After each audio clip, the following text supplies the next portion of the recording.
जी आएंगे। ये मेरे पति हैं गुरुजी। और गुरुजी आजकल जो सब लोग देख, मैं प्रश्नोत्तरी काफी टाइम से देख रही हूँ कि सब लोग बोलते हैं पति मेरे ऐसे हैं ऐसे, लेकिन मुझे पता नहीं पिछले जन्म के कोई पुण्य किए होंगे जो मुझे पति ऐसे मिले। और गुरुजी आशीर्वाद दीजिए, जब हम दुनिया छोड़ के जाएं तो हम दोनों लोग साथ में जाएं, हम एक दूसरे के बिना रह नहीं सकते। अच्छा है गुरुजी, नहीं रह सकते, ना ये मेरे बिना रह सकते और ना हम इनके बिना रह सकते। अच्छा, ऐसी प्रेम होना चाहिए पति पत्नी का। बहुत अच्छा है। तो आपसे लड़ाई नहीं होती इनकी? लड़ाई होती नहीं है, और कभी होती है तो पर ऐसी लड़ाई नहीं होती कि हम एक दूसरे से कभी भी अलग हों। लड़ाई हो जाती है जब तक ये बोलते नहीं, हम नहीं बोलते, तो मुझे भी अच्छा नहीं लगता, इन्हें भी नहीं अच्छा नहीं लगता है। तो 2-3 घंटे ये बोल लेते हो ना? हाँ गुरुजी।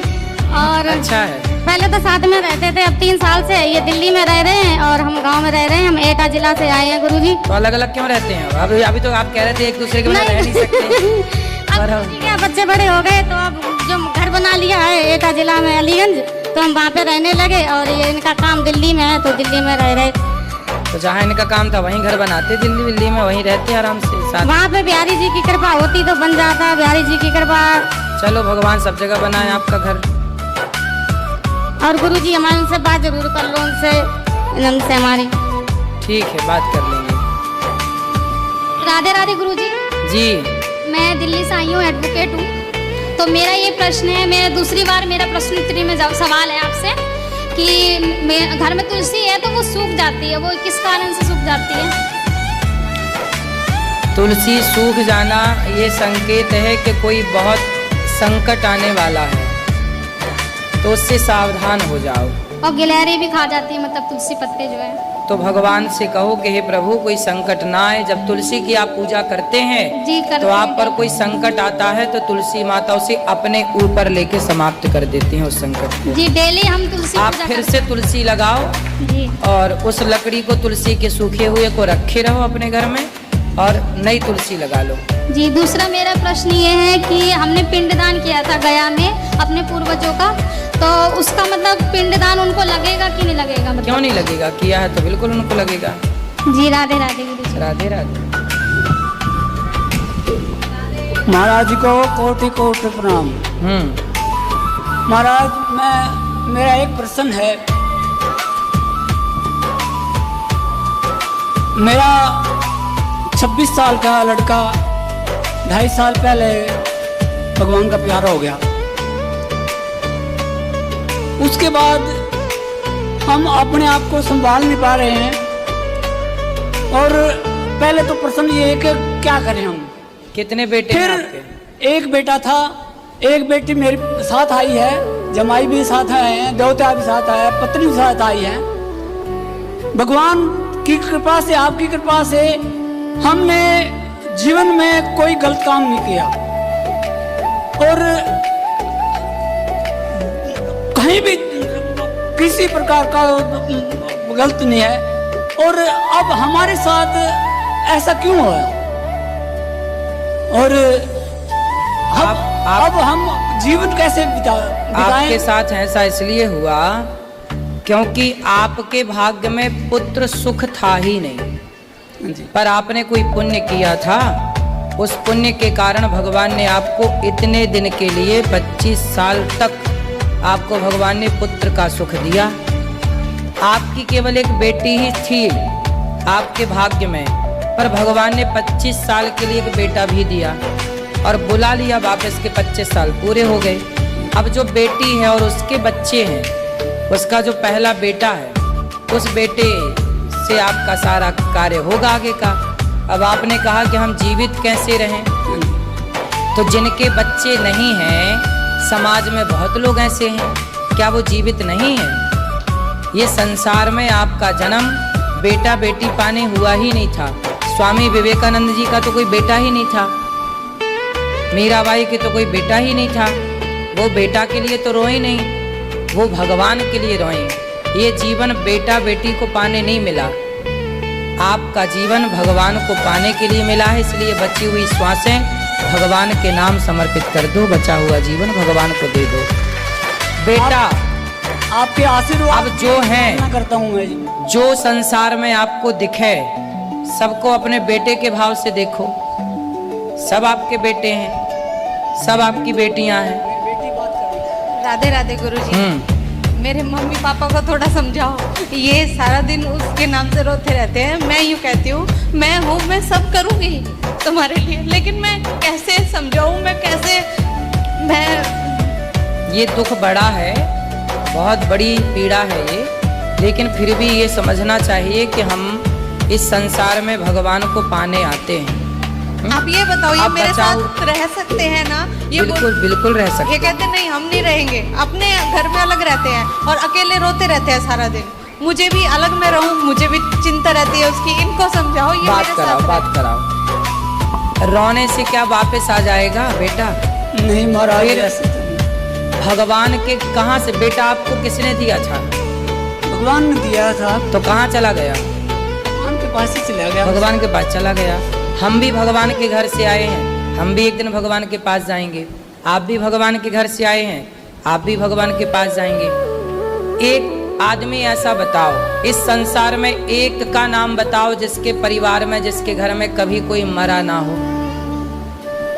कोई नहीं है। फिर ये मृत्यु लोक है, कोई पहले कोई बाद में, जाना तो सबको ही है। इसलिए मेरे तो गिरधर गोपाल दूसरो ना कोई। जितने आंसू बेटे के लिए आपने बहाए, इतने आंसू कभी भगवान के लिए बहाए हैं कि प्रभु कब दर्शन दोगे, कब मिलोगे? मेरी इच्छा वो तो मिल ये- गए। मेरी इच्छा यदि तो ये है कि उसके प्रति आंसू बहाए। यदि भगवान आपको मिल गए तो फिर किस बेटे की क्या जरूरत है? भगवान मिल गए तो सब मिल गए। भगवान नहीं मिले तो 4 बेटे भी मिल जाएं और 10 बेटे भी मिल जाएं तो सबको पाके, आज समाज में वो लोग भी तो हैं जिनके 4-4 बेटे हैं, पर 4 बेटे पाके भी क्या पाया? ईश्वर को जिसने नहीं पाया वो 100 बेटे पाके भी क्या पाया? इसलिए ये मानव जीवन तब सफल होता है जब इस शरीर से भगवान की प्राप्ति हो जाए, जब ये मन भगवान में लग जाए। राधे राधे गुरुजी। मैं ये बोल रही हूँ, भगवान को जब रखना ही नहीं था बेटा तो देना ही नहीं था। एक बेटी थी, ठीक थी। हाँ। ऐसा दुख 26 साल तक मैंने पाला पोसा, इतना बड़ा किया, एकदम ऐसा हो गया हमारे साथ। 26 साल तक तो आप खुश थी ना बेटे के साथ? हाँ जी। तो यदि आपके बेटा ना होता ना तो भी आप ये अभी कह रही हो कि बेटी से हम खुश थे, पर बेटी से कैसे खुश थे आप? आपको इच्छा थी कि एक बेटा और हो जाए, एक बेटा और चाहिए, तो ईश्वर ने दे दिया। आप क्यों झूठ बोल रही हो कि हमें तो बेटा क्यों दिया भगवान? आपने तो मांगा था बेटा। मांगा था, लेकिन थोड़ा सुख तो और देखते, थोड़ी और जिंदगी नहीं, जितना दिया क्या उसका कभी आपने धन्यवाद? जब बेटा था तब क्या ईश्वर का धन्यवाद दिया था कि हे भगवान तूने इतना कुछ दिया, इसका धन्यवाद? जितनी शिकायतें आज हैं ईश्वर से, क्या इतना धन्यवाद तब था जब बेटा था? हमारी विडंबना तो देखो कि हम जब सब होता है तो ईश्वर का एक बार भी थैंक यू नहीं बोलते, धन्यवाद नहीं देते, और जब नहीं होता तो शिकायत करने के लिए खड़े हो जाते हैं। मैं आपके दुख से बिल्कुल दुखी हूँ कि आपका जवान बेटा चला गया, बहुत मुझे भी महाराज जी, कष्ट एक महीने हो पहले लेकिन मैं ईश्वर की ओर से बोल रहा हूँ कि इसमें ईश्वर का कोई दोष नहीं है। हानि लाभ जीवन मरण ये ईश्वर के हाथ में तो है, लेकिन व्यक्ति अपने कर्म से, अच्छे बुरे कर्म के कारण इस धरती पे आता है और अपने कर्मों का भाग भोग करके इस धरती से चला जाता है। महाराज जी, हम इतने पूजा पाठ करते हैं, मेरे बच्चे भी दोनों बहुत पूजा पाठ करते हैं, ये जवाई हैं, दोहिता दोहिती हैं, सब पूजा पाठ में आप लगे करते हैं मेरी माँ, भगवान इसलिए के। तो तुम्हारे भाग्य में बेटा था ही नहीं, तुम्हारी किस्मत में पुत्र सुख था ही नहीं। तुम पूजा करती हो इसलिए तो 25 साल के लिए तुम्हें ईश्वर ने दिया, तुम्हारे पुण्य के बल पर ही तो ईश्वर ने तुम्हें दिया। और अब बेटी है, बेटी के बच्चे हैं, बेटी का घर सुख से भरा हुआ है, तो ये आपके पुण्य से ही तो है ना। महाराज जी, 1 महीने पहले रिश्ता हुआ, मंगनी करके आए, इतने अच्छा भगवान ने पहले उस लड़की ने क्या किया, उसको इतना दुख हुआ, 2.5 साल के वो भी ऐसे बैठी है, वो भी कुछ नहीं करती, बोले ऐसा लड़का मेरे को मिलता नहीं, मैं शादी नहीं करती। अभी विवाह नहीं हुआ उसका? उस लड़की का नहीं हुआ। मतलब लड़के का विवाह नहीं हुआ? नहीं हुआ। तो लड़की से बोलो ना विवाह कर ले। वो कहती है ऐसा लड़का नहीं मिल सकता। और देखो महाराज जी, कुछ नहीं हुआ, एक्सीडेंट हुआ, हरिद्वार जा रहा था नहाने के लिए, कुछ नहीं हुआ, डिवाइडर से थोड़ी बाइक जैसे वो हो गई, मोड़ रहा था तो फिर हो गया, थोड़ी सी यहाँ पे चोट लगी और कुछ भी नहीं। मौत अपना बहाना ढूंढती है। हाँ बस ऐसा ही हुआ, कुछ बहाना ऐसा ढूंढा। अब आपको रोना नहीं चाहिए। अब जो ईश्वर ने जो हुआ है वो हो चुका है, उसे आप और हम बदल नहीं सकते। लेकिन भगवान का चिंतन करके आप अपने बचे हुए समय को सार्थक कर सकते हैं, सुधार लो। ये जीवन जो आपको मिला है ना मेरी माँ, मानव शरीर बार बार ना मिलेगा। बेटी बेटा तो देखो ऐसा है, बच्चे तो कुत्ता बिल्ली के भी होते हैं, लेकिन ये शरीर जो है ना, ये भगवान की आराधना के लिए मिलता है। मानो इस बात को। ये भी तो रोती है मेरे भाई नहीं, सारे त्योहार पे भाई याद आता है। कोई बात नहीं, सब होता है वो। रोने से क्या मिलेगा? रोते कौन है? अज्ञानी। अज्ञान ही तो आपको रुलाता है, ज्ञान कहाँ रुलाता है। इसलिए तो कहते हैं थोड़ा ज्ञान की रोशनी की तरफ आओ। संसार में रहना बुरा नहीं है। कथा में हम यही तो दिन रात समझाते हैं कि संसार में रहना बुरा नहीं है, संसार को अपना बना लेना बुरा है। हमने सोचा भगवान ने फिर बेटा देगा, ये दोती हुई थी, मैं लड़का होगा, कमल वापस आएगा, वो भी फिर लड़की दे दी। नहीं तो बेटा है तो पहले से इसके पास। हाँ ये है जरूर। फिर खड़ा हो बेटा। ऐसा क्यों आप सोचते हो फिर वापस आएगा? ये है ऑलरेडी आपके पास बेटा, ठीक है। ये दोता ये है। हाँ अब ये आपका है बेटा। राधे राधे। बेटा खुश रहो। राधे राधे। राधे राधे गुरुजी। राधे। कोटि कोटि प्रणाम। खुश रहो, ठीक है।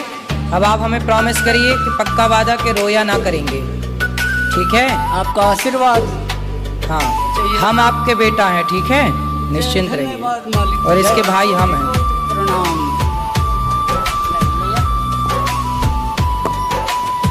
राधे राधे गुरुजी। जी आपके श्री चरण कोटि कोटि प्रणाम। खुश रहिए। मैं नेपाल से आया हूँ, जनकपुर धाम से। आपसे बहुत दिन से चाहना था कि आपसे मिलूं, और माता जी के सबसे ज़्यादा आपसे मिलने की चाहना था। आप एक बार जब काठमांडू आने वाले थे ना, कोरोना टाइम में, उसी टाइम माँ आपसे मिलने की बहुत चाहना था। वो हम लोग काठमांडू में खास रहते हैं, मैं काठमांडू में ही रहता हूँ। आप एक दिन के लिए भी आए थे काठमांडू। हाँ तो मैं वहाँ आ नहीं पाया, किसी काम से मैं इधर ही रह गया। मुझे लास्ट टाइम ही मालूम चला कि आप वहाँ पे आए हुए हैं, लेकिन उस टाइम में आ नहीं पाया। उसके लिए बहुत बहुत कोई बात नहीं, फिर आएंगे हम। लेकिन माँ से आप कुछ बात कर दीजिए। कराओ कराओ कराओ। उन्हीं की कृपा से आज आपके श्री चरण में मैं भी लगी हूँ। राधे राधे गुरु जी। हाँ मैया बताओ। श्री चरण कोटि कोटि नमन। खुश रहिए।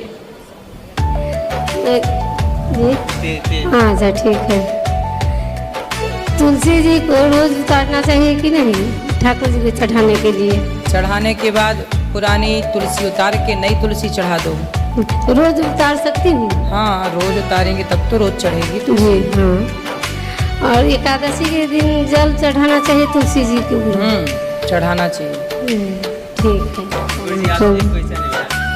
गुरुजी मैं दीक्षा नहीं लिया, मैं लेकिन हर चीज़ पूरा माँ के बताने से मैं हर चीज़ करता हूँ। पूजा पाठ नाम जप भी करता हूँ मैं अभी कहीं बाहर जाने के लिए प्रोसेस किया हूँ, फॉरेन कंट्री के लिए। अब उसीलिए मैं अभी दीक्षा नहीं लिया कि वहाँ पे कैसा रहेगा, वहाँ पे अच्छे से कर पाऊँगा कि नहीं। अब इसमें क्या करना चाहिए सर, मेरा मार्गदर्शन आप कीजिए। कर पाएंगे आप, मेहनत करिए तो सफल सब जगह होंगे। नहीं मैं दीक्षा अभी लूँ या ना लूँ? अभी ले सकते हैं दीक्षा, कोई दिक्कत नहीं है, ठीक है। ठीक है। जय श्री राधे गुरु जी। जी जी।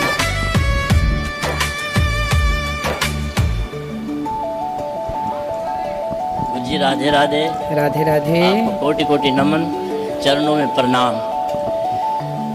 आज 2 साल बाद हम जर्मनी से आए हैं, तो हम वहाँ यही सोचते थे कि भगवान प्रभु के साक्षात दर्शन कैसे होंगे। हमारे प्रभु आपको हर रोज़ प्रश्नोत्तरी में, कथाओं में कोई कथा आपकी मिस नहीं करते। हमारी धर्मपत्नी भी इसी तरह, हमारा लड़का भारत हमेशा।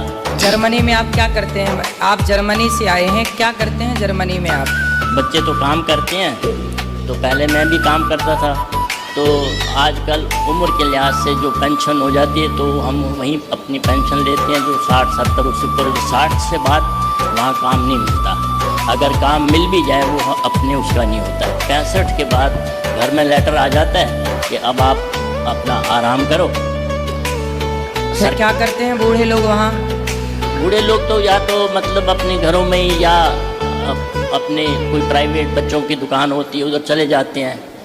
और हमारे लड़के काम करते हैं, तीनों लड़के काम करते हैं। छोटा छोटा लड़का तो आपका दीवाना है, कोई कथा उससे मिस नहीं होती। अभी भी अपनी मम्मी से बात की कि मैं लाइव आपको देख रहा हूँ, महाराज जी के सामने आप बैठे हैं। तो मेरे को बहुत अच्छा लगा। मेरी मम्मी डैडी वहाँ गए हैं, पापा गए हैं, तो चलो दर्शन हो गए महाराज जी के। और हमें बड़ी खुशी हुई आज माताओं का दर्शन, लंगर प्रसादी सब देखकर हम बड़े खुश हुए और हमें बड़ा अच्छा लगा आपको समक्ष देख के। जर्मनी के लोग कैसे हैं? वहाँ के जो लोकल वहाँ के लोग हैं वो कैसे हैं?